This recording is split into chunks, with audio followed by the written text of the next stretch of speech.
Danny J. And I'm Jill Coleman. Welcome to the Best Life Podcast. Here we talk about everything from success, money, relationships and entrepreneurship, to productivity, honest communication, positive psychology, and how to cultivate an abundance mindset. Make money, travel the world, deepen your relationships, live full out. This is the best life.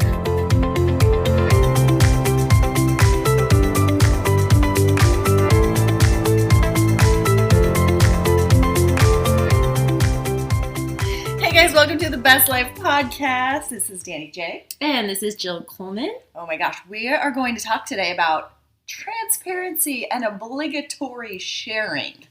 Basically, we're going to tell you that you need to share every little part of your life on the internet if you want to gain any traction. Kidding. All the time. Yeah, so what actually brought this up was a friend of ours had a DM from I guess I'd call him a fan or somebody who follows them.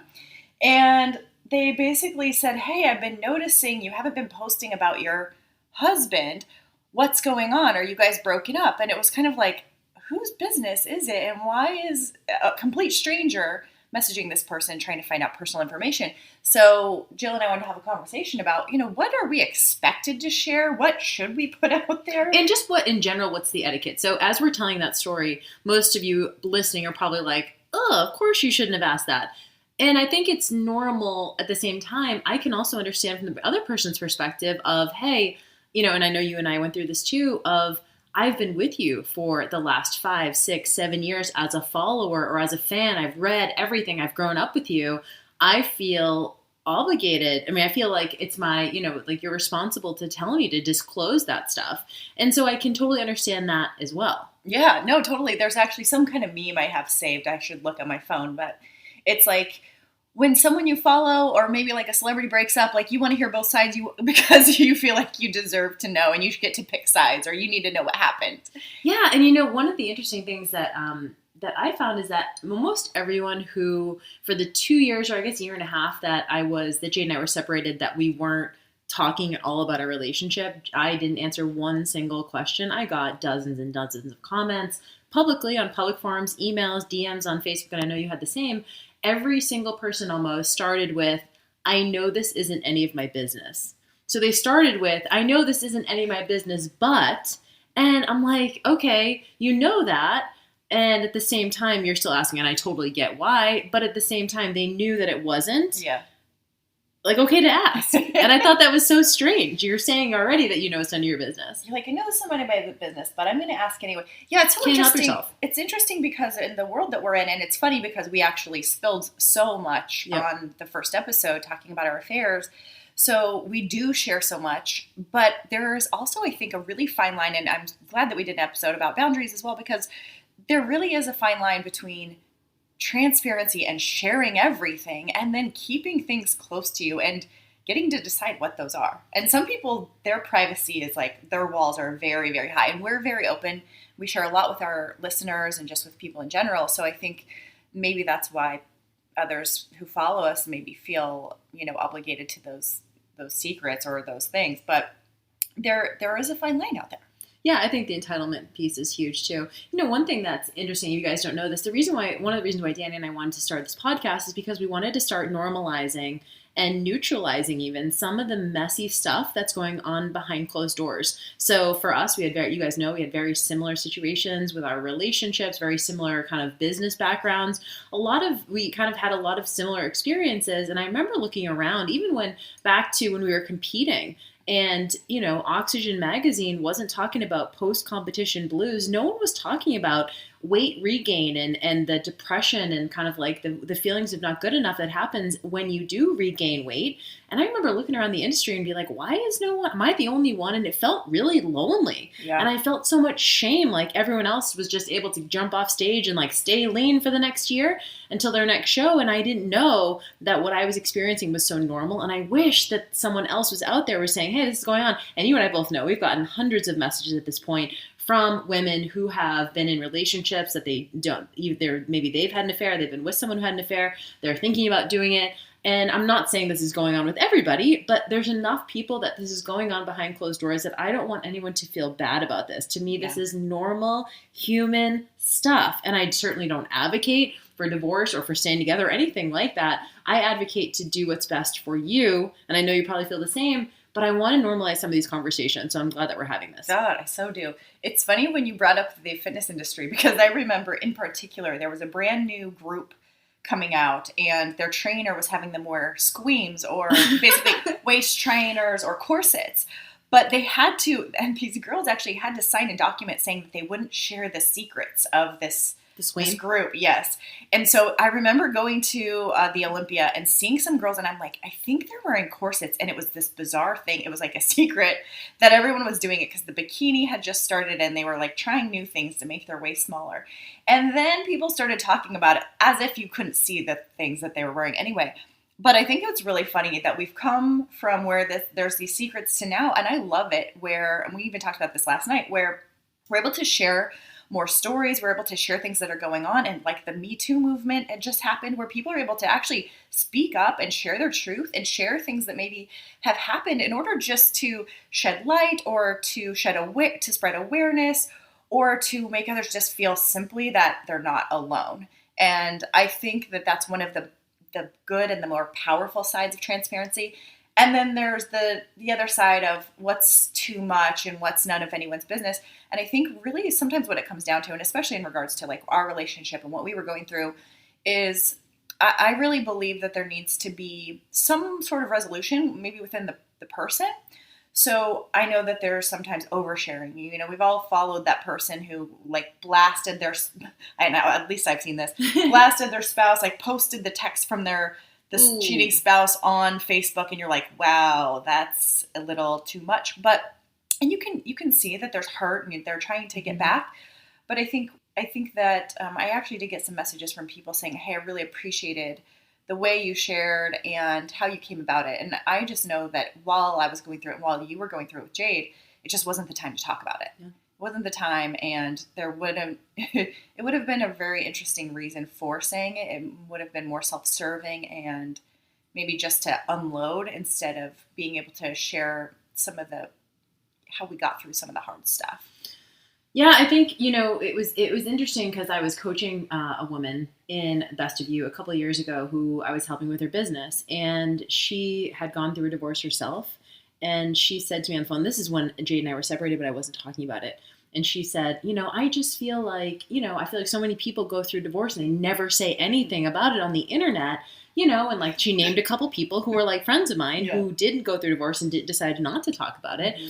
And she said, I just don't think it's fair, to the readers. And I took up for my friends, right? Yeah. So I took up for like, okay, I see where you're coming from. But at the same time, I think that there is a way to share something that is in service to the audience in a way that feels complete.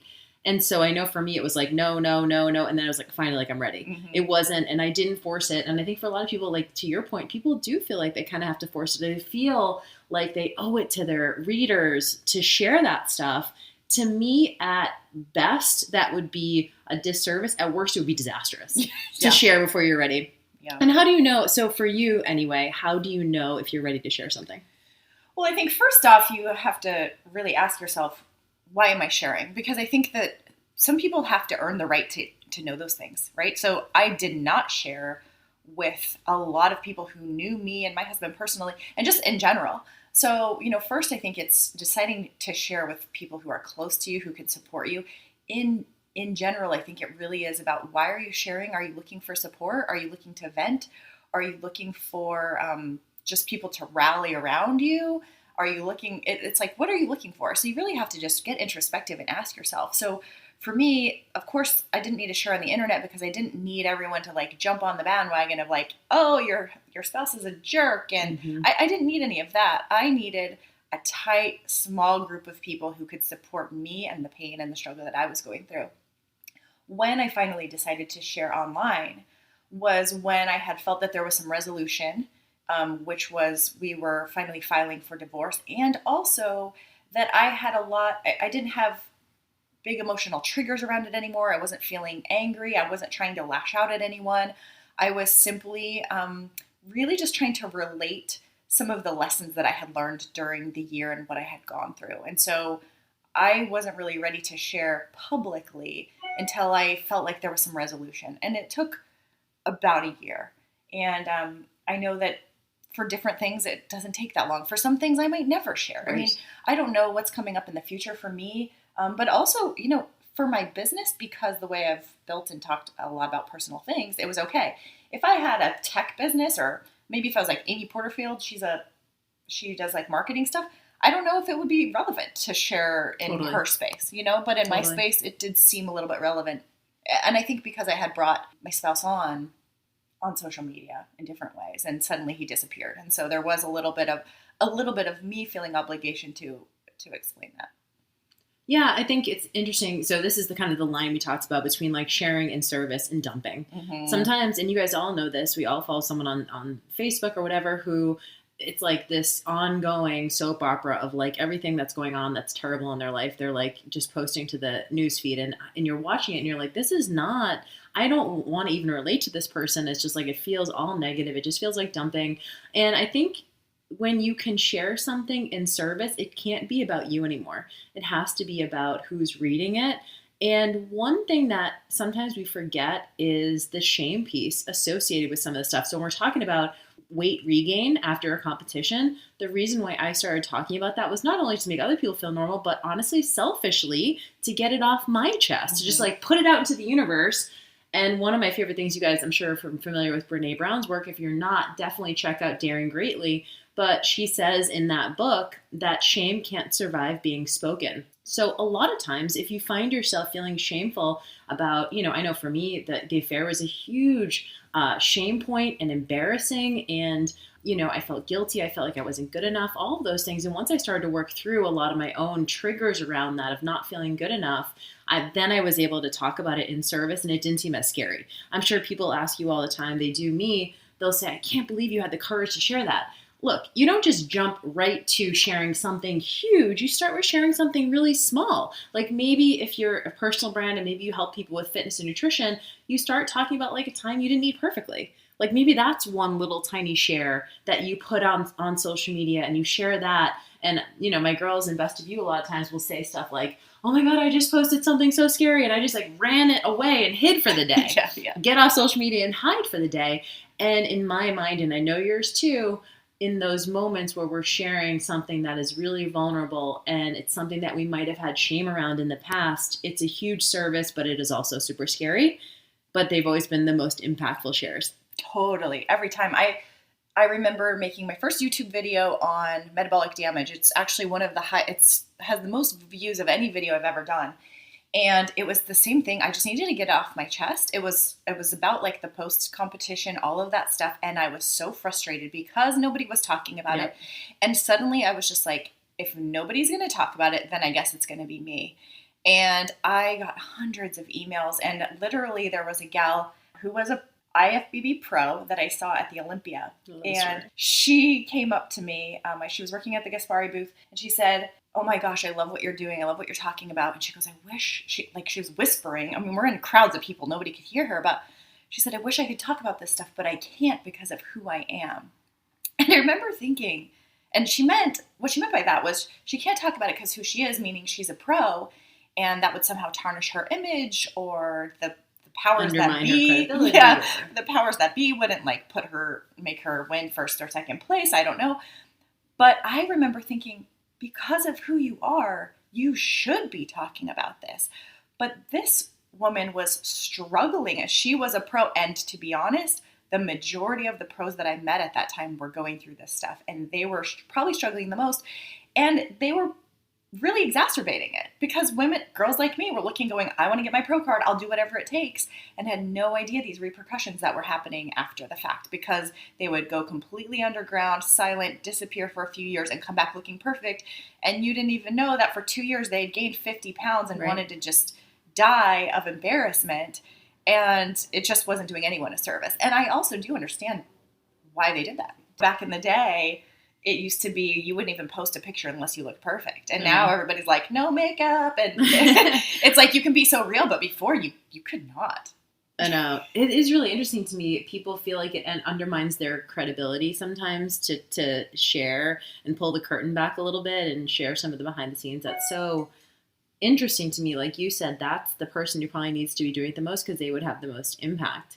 one other thing that I see coming up quite a bit is when people are honest about what's going on with them, sometimes they're doing it in like a very, I would say, I call this bomb dropping honesty, where like you share something with your audience or you share something on the internet because you want to see who can handle it.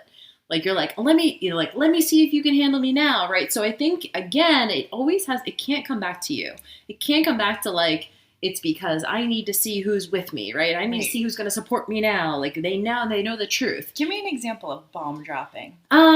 So I'll give you an example. Yeah. So one of the things I talk about at Jill Fit a lot is relationships, quote, toxic relationships. So a lot of people throw around this person's toxic. And I personally don't believe in a toxic person. Mm-hmm. I believe in a toxic relationship, maybe the way two people come together. But I have a real problem with someone saying that someone else is toxic. Because to me, I'm just like, that person is fine. They're doing whatever, unless they're like a psychopath, like a sociopath or whatever.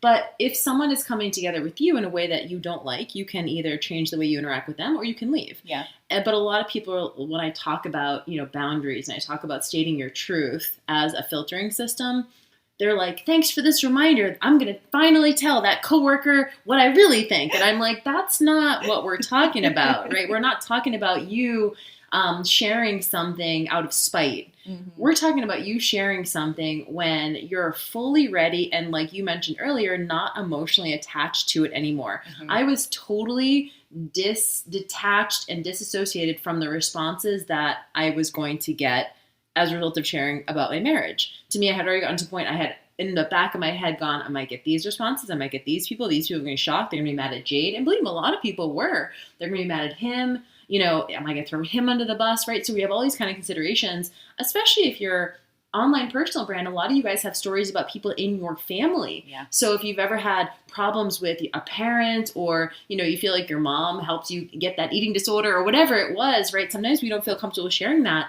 For me, I've shared a lot of really vulnerable things about family members, and I always talk to them about it ahead of time. I say, it doesn't mean I don't love you, and I think you're amazing. And obviously, like, I don't blame you for any of this, but I want to give context for the story just so I'm going to be talking about that. I don't say, are you okay with this? I say, I'm going to be talking about this. Yeah. And I love you and I would never throw you under the bus or make you look bad. Don't believe me. I got your back and I want you to trust me, but I am going to be sharing that. And so having that conversation, I know that's so hard for some people to even go to that place, but it's a practice, right? So, it's so funny. This is the last thing I'll say and I'll toss it back to you. But what you were saying about that IFBB Pro is, years later, finally, she started coming out and talking about this stuff. And so I think that most of us get there. Yeah. I think at the beginning, it feels impossible. Like she said, I could never share that. Yep. It feels impossible to share that. Yep. And then over time, you're like, well, like you just get to the point where you have to share it as a service. And you start to see that. And now it's more accepted. And I love that. And I think we have a long way to go in terms of reducing people's shame and embarrassment and guilt over some of the things that are going on in their life. And I'm hoping that this podcast will do that. I love it. I also love that you brought up when you're sharing and there's other people involved, like family members, because I do get that question of how can I share something where there's other people involved and I don't want to hurt them. And so I think it's really important to, one, like I said earlier, kind of go through that. Are you still triggered? Is there, it's funny because sometimes we try to protect someone who doesn't deserve our protection. So I get a lot of people coming forward or messaging me, especially because I talked a lot about eating disorders in the past, about sexual abuse and trauma. And so they want to bring it up, but they're trying to protect the person who did it, which I think doesn't deserve any protection. But I do believe that maybe there's family members who do need to know or who need to be alerted before you go off on the internet or breaking apart a family. But there are definitely considerations to be made, but those kind of conversations can be had. And you can share your story without throwing other people under the bus, because your story is your story. That doesn't mean you have to bring someone else in and make it about them and what they did. I really do believe that we have our own stories to tell and our sides of things, and our lessons. And it doesn't have to even be about the other person. They're kind of a figure in the story. They're a character in the story, but they are not the story. Right. And so I do really think it's important to have the conversations. If you have to. Sometimes you don't have to. No. But I think for context, it's, maybe important to add those details. And you don't have to call people by name or something like that. You certainly don't. But I love that you brought up that it's about your side of the story, because realize that your truth is not necessarily the truth. And it's definitely not the other person's truth necessarily either. So resist the temptation to make assumptions about the other person. You know, I know, like for me sharing about Jade, it was very much like I didn't assume to know how he felt about things or the lessons he was going through. And so I think it's important when you share from a place of service and turn it around to your audience. Say, if you find yourself feeling this way, here are the things I would encourage you to do.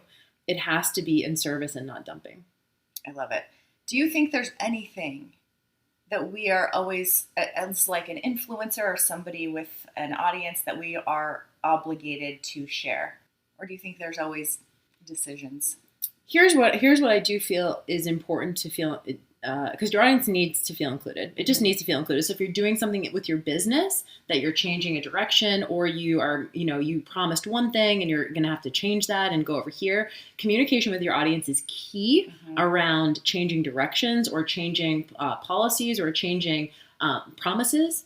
Extremely important. I've actually worked in companies that tried to hide a lot of that stuff from their customers because they didn't want to appear like they were in transition, which I think is stupid. For me, especially as a personal brand, I'm sure you too, your audience just wants to feel included. And when it's something that does affect them, maybe they've purchased something from you and you're moving to a different website, or maybe you're transitioning the program, or you're retiring the program or something, like resist the urge to try and do all of that behind closed doors. Just tell them. They appreciate it so much, and they like that so much more. They do not feel put out. They feel a lot more put out if they find out about it later. Yeah. And so that's an example. I know that's maybe not as tangible, but I do think that if it has something to do with money that they've spent with you or time or effort that they've put into your business, then yes. But when it comes to your personal life, I don't think there's anything in your personal life that you're obligated to share. I love that. I would love to hear from you guys in our Facebook group or comments.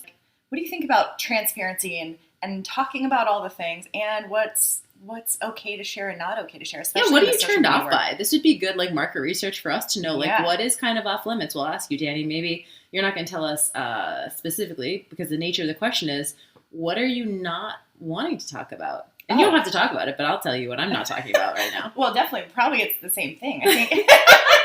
I think that, for relationships going forward, I know we've talked about this, is like, if I'm dating somebody, you're probably not going to hear about it. You're not going to be seeing me posting relationship stuff with any new person, at least until we're probably married for 5 years, and then you'll know. You're like, oh, Danny's been married now again. I didn't know when that happened. But yeah, I think there's a lot of I've been going on dates and things like that, and we'll probably share some of the funny things, but there's definitely some personal things that I do not share on my stories and things like that behind the scenes. I mean, I know that sometimes people think they know everything about me, but you don't. Yeah. They're secrets. Well, here's the thing to remember. And if you're someone who is creating a personal brand, or you're moving in that direction, or even if you're just a reader, if you know it about us, it's because we wanted you to know it. If you know something about someone, it's probably because they wanted you to know it. And the things that you don't know, it's by design as well. Amen. So keep that in mind. Yeah, so if a sex tape leaks, Jill put it out on purpose. If the sex tape is out there, I mean, I said this last night, I would be fine with it. I mean, I wouldn't love it, obviously. I'd be devastated for my parents to see it, but I would honestly I don't think it's so, I don't know. I think it's, everyone has sex. Publicity stunt 2018. We'll see. Anyway. As far as I know, I don't think I have any sex tapes out there, so. Yeah, knock on wood. I love the conversation. Would love to hear what you guys say. And also, thank you to our sponsor, Organifi, for sponsoring every episode we have. You guys can go to Organifi.com. It's with an I at the end. Organifi.com and enter the best life for 20% off all of their fancy schmancy green powders, red powders, orange powders, gold, protein powders, all the things that are amazing. And they wanted us to make sure that we made sure that you guys knew that the best life is all one word. So when you go to put that into the promotional code, it's not spaces, it's all one word, the best life, no spaces, so that you guys make sure you get that 20% off. Awesome. All right, we'll see you guys next time.